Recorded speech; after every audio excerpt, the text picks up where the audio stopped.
Good afternoon, ladies and gentlemen. Welcome to the Paddington Art Prize for 2008.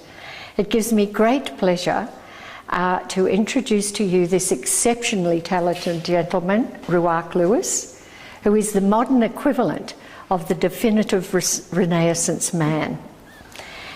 He has developed a many-layered and multifaceted body of work in all artistic fields of endeavour. He is, in every sense of the word, a contemporary artist, and it gives me great pleasure to invite him to give our talk for 2008. Thank you, Ruark. Thank you very much for coming today for the Paddington Art Prize. I'm a local artist. I live in Paddington. It appears that my family have been living in Paddington since 1882, when Jacob Lewis was born in 306 Moore Park Road. So I haven't left home very far, and I was born in Crown Street in Surrey Hills. I went to school in the area and other parts of Sydney as well, but I've come to live in Paddington in the last 40 years. And myself, yes, it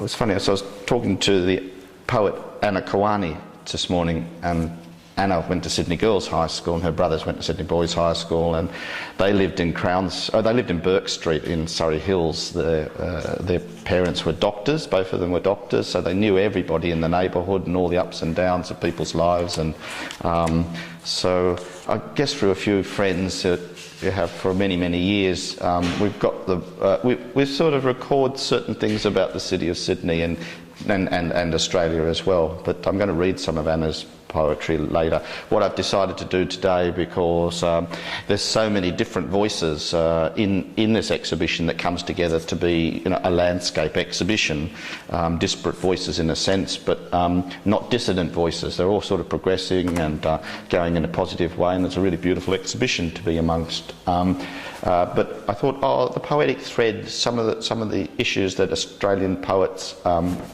have covered over the last, in the modern period, probably relate to some of these paintings. So I'm going to try and make a connection between the painters and contemporary writing or historical writing. And I'm going to start by reading a piece I made, which is called Transcriptions for the Perfect Place. Which is obviously a place, I'm talking about the whole country of Australia, and this is a text that I made for an installation at the Biennale in 2006 at the MCA, and so I'm going to get you into the mood of the country and the reader, the poet, the journalist, the explorer, the person that views places and spaces. And more grotesque and cavernous than the leap of natives that surrounded him due to the hostile attitudes of the missionaries, the new species found in Blood Range that Giles had traversed twice to terrible Billy at Elders Creek, to the gorge of Yarns from where water lay and a solitary eagle perched upon its rock, and where the whole horse could go down, and it was from here that they found Mount Tilianarchus and burned the land. And on the subject of the natives, these devilish natives that went cooey, I went cooey, and the thick trioidea for the brute 200 pounds of flour that he carried, the fair maid of Perth and nuggety black and darky, the 4 gallons of smoky horse, and each carted a rug and beard for fairly close to the sands, these trees that were very handsome with round ambiguous tops, and ants troubled me that night when Mount Destruction frowned on us and was more or less desirable. The very poor quality of European names for a planet like Eryphilia Scopofaria is somewhat concerned with finding a reliable authority. At 50 miles, the distance from the source, I had reached to find the feet of those monstrous animals this unfortunate prisoner worked for human hopes and aspirations.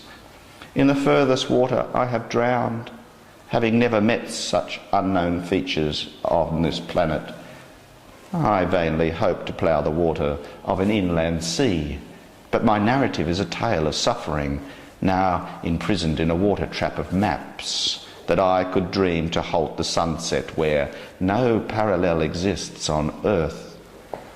He has discovered in the mouths of rivers the cockle shell of little ships beside the sunken edge of coral, this terra incognita, this unfortunate prisoner.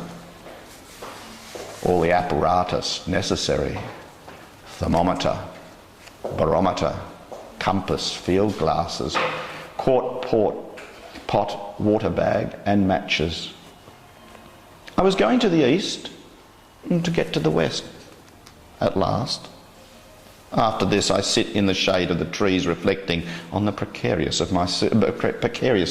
of my present situation, and think it highly probable that I should die of hunger or of thirst long before anyone can possibly arrive. I stagger under the weight of 50 pounds. I have only 14 matches. I digest all the points of my situation, for to drink is to die. Lost all consciousness. Tell whether 1 day or 2 or 3 days had passed in this April ivory moonlight, of footfalls galloping, going campwards. The vague air made, and she without him entered my head. I stood up and listened. I could hardly move. I suffered. I stepped over the bridge. I asked him. I could see. I knew. I was prepared for the sounds I heard. He said he planted some smoke and marked a tree. 96 to 98. Today, not only 90 at 7 o'clock.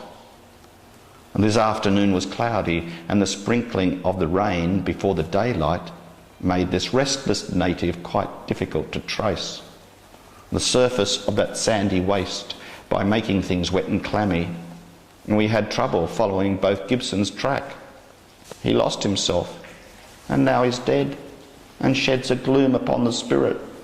In this fearful place no man can stay alive, nor is this state of anxiety formed by steering with a compass on my left instead of on my right. On the 6th of May, and those difficult sandhills, the main line of tracks, instead of going east, he went south, when every hope and wish I had was to go in exactly the opposite direction. The water ceased to appear in its bed. My horse's nose almost touched his back. I was a cynosure of myriad of eyes. The natives stood upon the edge of the rocks like statues. I was metaphorically transfixed to the spot. I was choking with thirst. But still I traversed a region previously unexplored. May well I continue my narrative to the close. Dreams between sleeping and waking pass as swiftly through my brain in lonely sleep. Real dreams, sweet and fanciful and bright.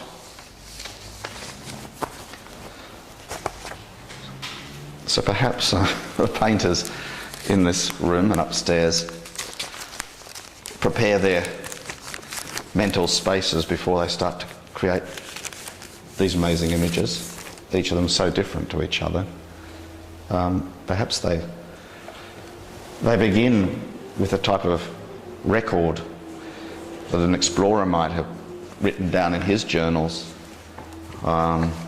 Maybe the artist has got to synthesise it in some way and prepare it like the words for songs or an opera or something like that.